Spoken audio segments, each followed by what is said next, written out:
خب امروز روز هنوز یک روز هم میشه بگیم نشده، از دیشب ساعت 10 شب تا امروز ساعت 5 بعد از ظهر ما آزوله هایی که ریختیم داخل جکوزی. حالا اول خیلی سریع من بیام به نمایش بذارم که ببینید توی روز گلخونه من چه شکلیه. اینجا 2 تا دونه یعنی طبقه داره که نور آفتابو کاملا میشکونه و سمت چپ و راستش اگه آفتاب بخواد بزنه به حالتیه که یوویه شیشه ها. حالا این مسئلهش خیلی کار سختی نیست بخواید بیرون از اینجا درستش بکنید. این با یه حالا توری سبز رنگ شما بالای حوضچه‌تون بکشین اوکی میشه. حالا آزوله های ما میخوایم ببینیم که از دیشب تا حالا چقدر رشد داشته.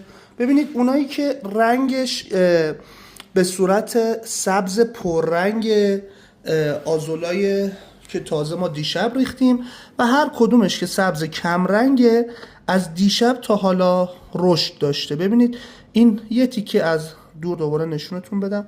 ببینید این یه تیکه کوچیک آزولا رو میایم نزدیک نزدیک نزدیک. آها ببینید چقدر این گیاه زیباست.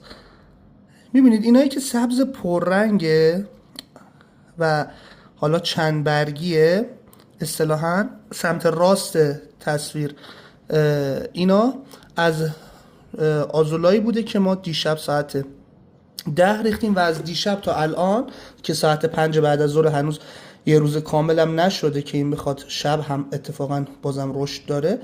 ببینید این سبزای کمرنگی که الان سمت چپ تصویر ریشه میدونه به صورت حالت لزج و یواش یواش نگاه کنید سمت چپ تصویر الان اینایی که سبز کمرنگه و سمت راست تصویر و این یه تیکه و اینایی که سبز کمرنگه از دیشب تا حالا رشد داشته.